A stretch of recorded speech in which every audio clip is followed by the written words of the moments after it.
ಸ್ನೇಹಿತರೆ ನಮಸ್ಕಾರ. ನೋಡಿ, ಇವರು ಕೆಲವೊಂದು ಕಾರಣಗಳಿಂದ ಯಾವುದೋ ಒಂದು ಸಮಸ್ಯೆಗಳಿಂದ ಗಂಡನ ಒಂದು ಸುಖಾನೆ ಕಾಣ್ದೇನೆ ಒದ್ದಾಡ್ತಾ ಇದ್ದೀನಿ ಅಂತ ಹೇಳಿದ್ದಾರೆ. ನೋಡಿ, ಇವರು ಬೇರೆ ಒಂದು ಮನೆಯನ್ನ ಮಾಡಿಕೊಂಡು ಈಗ ಸಿಂಗಲ್ ಇದ್ದಾರೆ. ನೋಡಿ ಸ್ನೇಹಿತರೆ, ಇವರಿಗೆ ಗೌರ್ಮೆಂಟ್ ಜಾಬ್ ಇದೆ. ಇವರು ಒಂದು ಸರ್ಕಾರಿ ಇಲಾಖೆಯಲ್ಲಿ ಕೆಲಸ ಮಾಡುವುದಾಗಿ ನಮಗೆ ಮಾಹಿತಿಯಲ್ಲಿ ತಿಳಿಸಿದ್ದಾರೆ. ನೋಡಿ, ಇವರ ಒಂದು ಪ್ರೊಫೈಲ್ ಮಾಹಿತಿ ಫೋಟೋ ಇಷ್ಟ ಆದ್ರೆ ಲೈಕ್ ಅನ್ನ ಮಾಡಿ.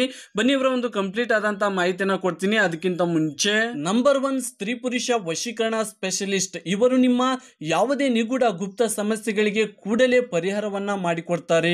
ನೀವು ಎಷ್ಟೋ ಜ್ಯೋತಿಷ್ಯಗಳಲ್ಲಿ ಕೇಳಿ ಮನನೊಂದಿದ್ದರೆ ಇವರನ್ನೊಮ್ಮೆ ಫೋನಿನ ಮೂಲಕ ಕರೆ ಮಾಡಿ ನಿಮ್ಮ ಸಮಸ್ಯೆಗಳಿಗೆ ಶಾಶ್ವತವಾಗಿ ಪರಿಹಾರವನ್ನ ಮಾಡಿಕೊಳ್ಳಿ. ನೋಡಿ ಸ್ನೇಹಿತರೆ, ಒಂದು 3 BHK ಹೌಸ್ ಇದೆ, ಒಂದು ಕಾರ್ ಇದೆ, ಒಂದು 3 ಎಕರೆ ಅಗ್ರಿಕಲ್ಚರ್ ಲ್ಯಾಂಡ್ ಇದೆ, ಅಂದ್ರೆ ಜಮೀನ್ ಇದೆ ಅಂತೆ. ಒಂದು 15 ಲಕ್ಷ ರೂಪಾಯಿ ಹಣ ಕೂಡ ಇದೆ ಅಂತೆ. ಒಂದು 125 ಗ್ರಾಮ್ ಚಿನ್ನದ ಒಡವೆಗಳನ್ನ ಮಾಡಿಸಿಕೊಂಡಿರುವುದಾಗಿ ಮಾಹಿತಿಯಲ್ಲಿ ತಿಳಿಸಿದ್ದಾರೆ. ಇವರಿಗೆ ಗೌರ್ಮೆಂಟ್ ಜಾಬ್ ಇದೆ. ಸ್ನೇಹಿತರೆ, ಇವರು ಇಂಧನ ಇಲಾಖೆಯಲ್ಲಿ ಒಂದು ಕೆಲಸ ಮಾಡುವುದಾಗಿ ಮಾಹಿತಿಯನ್ನ ತಿಳಿಸಿದ್ದಾರೆ. ಒಂದು 20 ಲಕ್ಷ ರೂಪಾಯಿ ಸಾಲ ಇತ್ತಂತೆ ಸ್ನೇಹಿತರೆ ಇವ್ರ ಹೆಸರಿಗೆ. ಅದನ್ನೆಲ್ಲ ತೀರಿಸಿ ಒಂದು ಆಸ್ತಿ ಮನೆ ಎಲ್ಲ ಮಾಡಿಕೊಂಡಿರೋದ್ರ ಬಗ್ಗೆ ನಮಗೆ ಮಾಹಿತಿಯಲ್ಲಿ ತಿಳಿಸಿದ್ದಾರೆ. ನೋಡಿ ಸ್ನೇಹಿತರೆ, ಇದೇ ಬಂದು ಇವರ ಒಂದು ಸ್ವಂತ ಒಂದು ಮನೆ ಸ್ನೇಹಿತರೆ. 1080 ಸ್ಕ್ವೇರ್ ಫೀಟ್ ನ ಒಂದು ಜಾಗದಲ್ಲಿ ಒಂದು ಮನೆಯನ್ನ ಕಟ್ಟಿಕೊಂಡಿದ್ದಾರೆ. 3 ಬೆಡ್ರೂಮು 2 ಬಾತ್ರೂಮ್ ಇರುವಂತ ಮನೆಯನ್ನ ಇವರು ಈಸ್ಟ್ ಫೇಸಿಂಗ್ ಆಗಿ ಒಂದು ಮನೆಯನ್ನ ಕಟ್ಟಿಕೊಂಡಿರುವುದಾಗಿ ತಿಳಿಸಿದ್ದಾರೆ. ಇದು ಬಂದು ಬಾತ್ರೂಮ್ ಸ್ನೇಹಿತರೆ ಇಲ್ಲಿ ನೋಡಬಹುದು. ಇದು ಬಂದು AC ಒಂದು ಬೆಡ್ರೂಮ್ ಸ್ನೇಹಿತರೆ. ಇದು ಬಂದು ಇದೇ ರೀತಿ ಇದು ಬಂದು ನಾರ್ಮಲ್ ಬೆಡ್ರೂಮ್. ಇದೇ ರೀತಿ 2 ಬೆಡ್ರೂಮ್ ಇದೆ ಅಂತ ನಮಗೆ ಮಾಹಿತಿಯಲ್ಲಿ ತಿಳಿಸಿದ್ದಾರೆ. ಇದು ಬಂದು ಕಿಚನ್ ಅಂತ ತಿಳಿಸಿದ್ದಾರೆ. ಇದು ಬಂದು ಹಾಲು ಸ್ನೇಹಿತರೆ. ಇದು ಕೂಡ ಇನ್ನೊಂದು ಬಾತ್ರೂಮ್ ಅಂತ ನಮಗೆ ಈ ಒಂದು ಮನೆ ಬಗ್ಗೆ ಕಂಪ್ಲೀಟ್ ಆದಂತಹ ಮಾಹಿತಿಯನ್ನ ಕೊಟ್ಟಿದ್ದಾರೆ ಸ್ನೇಹಿತರೆ. ನೋಡಿ, ಇದು ಬಂದು ಇವರ ಒಂದು ಸ್ವಂತ ಒಂದು ಕಾರು ಸ್ನೇಹಿತರೆ. ಹೊಸ ಕಾರನ್ನ ಖರೀದಿ ಮಾಡಿದ್ದಾರೆ ಇವರು. Hyundai Creta ಒಂದು ಕಾರು ಸ್ನೇಹಿತರೆ. 2023 ಒಂದು ಮಾಡಲ್ ಕಾರ್ ಇದಾಗಿದೆ. ಹೊಸ ಕಾರು ಸ್ನೇಹಿತರೆ. ಒಂದು 2 ತಿಂಗಳ ಹಿಂದೆ ಕಾರನ್ನ ತೆಗೆದುಕೊಂಡಿದ್ದಾರೆ. ಕೇವಲ 1800 ಕಿಲೋಮೀಟರ್ ಮಾತ್ರ ರನ್ನಿಂಗ್ ಮಾಡಿರೋದ್ರ ಬಗ್ಗೆ ನಮಗೆ ಈ ಒಂದು ಕಾರ್ ಬಗ್ಗೆ ತಿಳಿಸಿದ್ದಾರೆ. ಇದು ಬಂದು ಪೆಟ್ರೋಲ್ ಕಾರು ಸ್ನೇಹಿತರೆ. White colour. ಇಲ್ಲಿ ನೀವು ಕೂಡ ನೋಡಬಹುದು. ತುಂಬಾ ಚೆನ್ನಾಗಿದೆ ಕಾರು ಸ್ನೇಹಿತರೆ. ಇದಿಷ್ಟು ಇವರ ಒಂದು ಕಾರ್ ಬಗ್ಗೆ ಮಾಹಿತಿ ಆಗಿದೆ ಸ್ನೇಹಿತರೆ. ನೋಡಿ, ಇವರು ಈ ಹಿಂದೆ ಮದುವೆ ಆಗಿದ್ದೆ ಅಂತ ನಮಗೆ ಸ್ಪಷ್ಟವಾಗಿ ಯಾವುದೇ ಒಂದು ಮುಜುಗರ ಇಲ್ದೇನೆ ಹೇಳ್ಕೊಂಡಿದ್ದಾರೆ. ಆದ್ರೆ ಅವರು ಇಲ್ಲ ಅಂತೆ ಸ್ನೇಹಿತರೆ. ಮದುವೆ ಆಗಿ ಒಂದು 4 ತಿಂಗಳಾಗಿತ್ತಂತೆ. ಡೈವರ್ಸ್ ಆಗಿದೆ ಅಂತ ನಮಗೆ ಅಷ್ಟೇ ತಿಳಿಸಿದ್ದಾರೆ. ಬೇರೆ ಯಾವುದೇ ಒಂದು ಮಾಹಿತಿಯನ್ನ ಹೇಳ್ಕೊಂಡಿಲ್ಲ. ನೋಡಿ, ಇವರಿಗೆ ಒಂದು 3 ಎಕರೆ ಮನೆ ಜಮೀನು ಎಲ್ಲ ಇದೆ ಅಂತ ಹೇಳ್ಕೊಂಡಿದ್ದಾರೆ ಸ್ನೇಹಿತರೆ. ಮನೆ ಎಲ್ಲ ಇದೆ.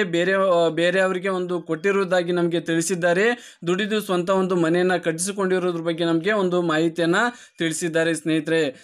ನೋಡಿ, ಗೆಳೆಯ ಬೇಕು, ಫ್ರೆಂಡ್ ಬೇಕು. ಯಾವ ರೀತಿ ಇರ್ಬೇಕಂದ್ರೆ ಇವರ ಒಂದು ಆಸೆ ಆಕಾಂಕ್ಷೆಗಳಿಗೆ ಸ್ಪಂದಿಸುವಂತಹ ಫ್ರೆಂಡ್ ಆಗಿರ್ಬೇಕಂತೆ, ಗೆಳೆಯನ್ ತರ ಇರ್ಬೇಕಂತೆ.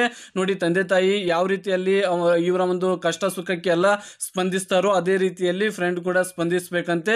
ಓದು ಬರಹ ಮತ್ತು ಒಳ್ಳೆಯ ವ್ಯಕ್ತಿತ್ವ ಅವರಿಗೆ ಇರ್ಬೇಕಂತೆ. ಸಿಂಪಲ್ ಆಗಿ ದೇವಸ್ಥಾನದಲ್ಲಿ ಮದುವೆ ಆಗೋಣ ಅಂತ ನಮಗೆ ಮಾಹಿತಿಯನ್ನ ಕೊಟ್ಟಿದ್ದಾರೆ ಸ್ನೇಹಿತರೆ. ನೀವು ಎಲ್ಲದಕ್ಕೂ ಓಕೆ ಅಂದ್ರೆ ಸಿಂಪಲ್ ಆಗಿ ದೇವಸ್ಥಾನದಲ್ಲಿ ಮದುವೆ ಆಗೋಣ ಅಂತ ನಮಗೆ ಸೂಚನೆಯನ್ನ ಕೊಟ್ಟಿದ್ದಾರೆ ಸ್ನೇಹಿತರೆ. ಅಂತ ಅವ್ರು ಯಾರ್ಯಾರಿದ್ರು ನೋಡಿ, ನಿಮ್ಮ ಅಭಿಪ್ರಾಯವನ್ನ ನೀವು ಶೇರ್ ಮಾಡಬಹುದು. ಮಾಹಿತಿಗೆ ಬರೋದಾದ್ರೆ ಸ್ನೇಹಿತರೆ, ಹೆಸರು ಬಂದು ಜಯ GS ಅಂತ, ತಂದೆ ಹೆಸರು ಗೋಪಾಲ್, ತಾಯಿ ಮೀನಾಕ್ಷಿ ಅಂತ. ಇವರ ಹಾಬಿ ಬಂದು ಒಂದು ಕ್ಯಾರಂ ಬೋರ್ಡ್ ಆಡುವುದು, ಜೊತೆಗೆ ಟ್ರಾವೆಲಿಂಗು, ಜೊತೆಗೆ ಒಂದು ಮ್ಯೂಸಿಕ್ ಅನ್ನ ಕೇಳುವುದು, ಯೋಗ ಮಾಡುವುದು ಇವರ ಒಂದು ಹವ್ಯಾಸ ಅಂತೆ. ಊರು ಬಂದು ಹಾವೇರಿ ಜಿಲ್ಲೆ ಶಿಗ್ಗಾಂವಿ ಊರು ಸ್ನೇಹಿತರೆ. ಮನೆ ಮತ್ತು ಜಮೀನು 2 ಕೂಡ ಅಲ್ಲೇ ಇರುವುದಾಗಿ ತಿಳಿಸಿದ್ದಾರೆ. ವರ್ಕ್ ಬಂದು ಒಂದು ತುಮಕೂರಿನಲ್ಲಿ ವರ್ಕ್ ಮಾಡ್ತಾ ಇದ್ದಾರೆ. ಅದು ಬಾಡಿಗೆ ಮನೆಯಲ್ಲಿ ವರ್ಕ್ ಮಾಡುವುದಾಗಿ ನಮಗೆ ಮಾಹಿತಿಯನ್ನ ಕೊಟ್ಟಿದ್ದಾರೆ ಸ್ನೇಹಿತರೆ. ತೂಕ ಬಂದು 67, ಈಗ 154 ಸೆಂಟಿಮೀಟರ್ ಎತ್ತರ ಇದೆ ಅಂತ ತಿಳಿಸಿದ್ದಾರೆ. 34ರ ಒಂದು ವಯದಲ್ಲಿ ಪ್ರೆಸೆಂಟ್ ನಡೀತಾ ಇರೋದ್ರ ಬಗ್ಗೆ ನಮಗೆ ತಿಳಿಸಿದ್ದಾರೆ.